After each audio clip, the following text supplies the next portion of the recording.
Okay, so next we're going to introduce the concept of filters on RDDs, a way to strip out information we don't care about. And we'll do this in the context of another real example. We have some real weather data from the year 1800, and we're going to find out the minimum temperature observed for each weather station. So let's go through the concepts and walk through the code and get started.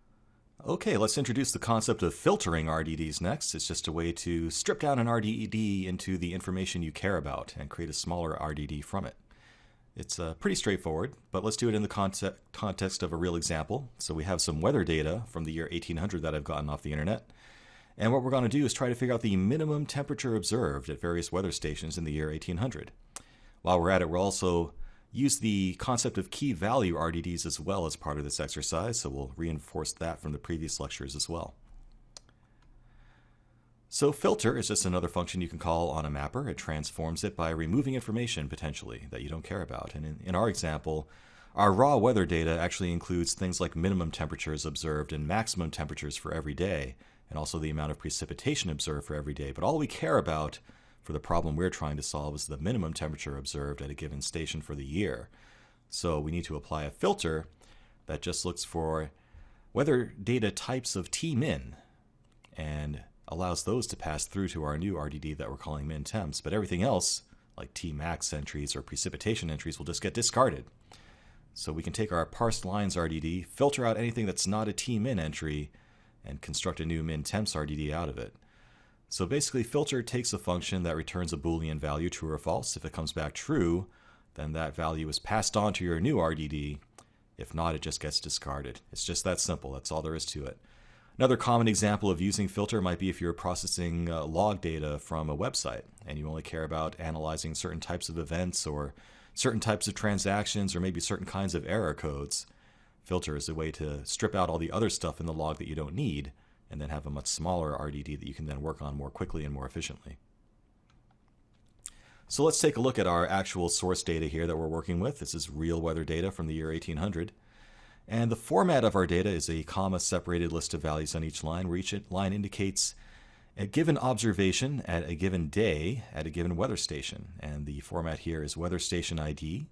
If I remember right, this corresponds to Paris and the Prague, followed by the date, and that's in year, month, day format, so 1800, January 1st in this example. And then the observation type, so here that's Tmax, so the maximum temperature observed on January 1st, 1800 for that weather station was -75, and that's actually in tenths of a degree Celsius, so that means -7.5 degrees Celsius was the maximum temperature observed on January 1st, 1800, and I believe that's Paris. Pretty cold day. And then we have a bunch of extra fields that are unused in this data set, and we can just discard those. So what we care about are the Tmin entries, because we're trying to figure out the minimum temperature observed for each weather station for the entire year. So again, for this line here, we'd have the weather station ID, the date. Min temperature is the type of observation. -14.8 degrees Celsius was the coldest temperature observed, the minimum temperature on that date at that weather station. First thing we need to do is load that data up into an RDD. So we'll call text file on our Spark context and load every line of that input into a lines RDD. And we'll take that RDD that we called lines and apply our parseLine mapper function to it to create a parseLines RDD. So what that's going to do is split out our fields by commas, and then we'll extract the station ID text field, the entry type, which is going to be Tmin, Tmax, or precip, and we will then convert the temperature to degrees Fahrenheit because I'm a Fahrenheit kind of guy. I live in the United States. First thing we're going to do is extract the actual field, the numerical field of the temperature from the line. We're going to tell Python that is a floating point numerical value so it can actually perform arithmetic operations on it. I will first convert it from tenths of a degree Celsius to degrees Celsius, and finally apply this little bit of math here to convert from Celsius to Fahrenheit.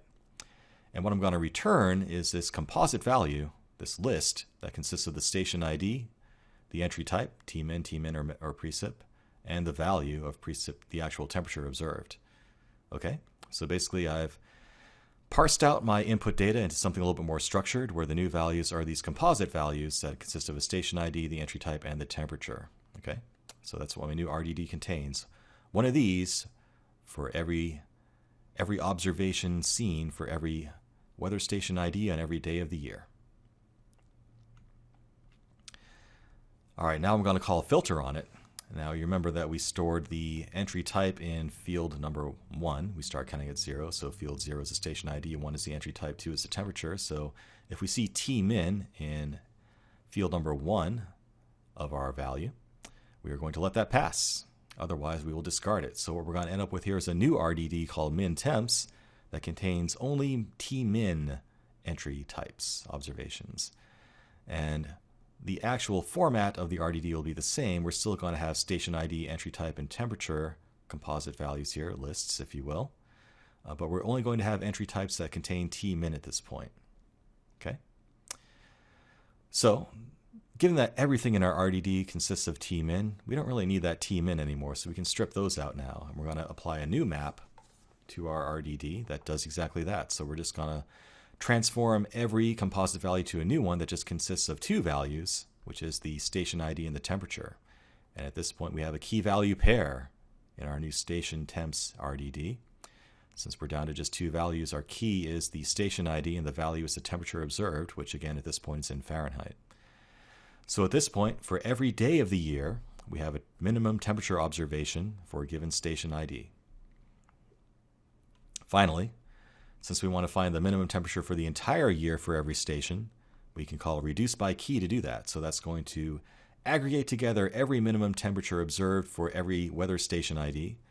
And our lambda function will determine how we do that aggregation. So we're saying that for whenever we try to combine 2 observations together for minimum temperature for a given station, we're going to call the min function to actually only take the minimum value between those 2. And as we keep feeding more and more observations for each weather station in there, only the smallest value, the minimum value, will survive in the end.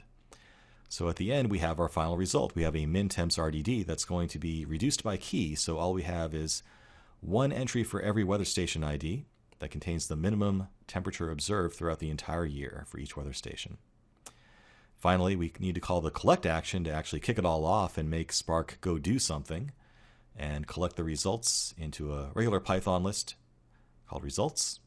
And we will just iterate through that and print them out. And we'll do a little bit of fancy formatting here. If you're new to Python, this is just saying that we're going to print the weather station identifier string followed by a tab character, and then do some formatting to ensure that the actual temperature is truncated to 2 decimal places to the right of the decimal point.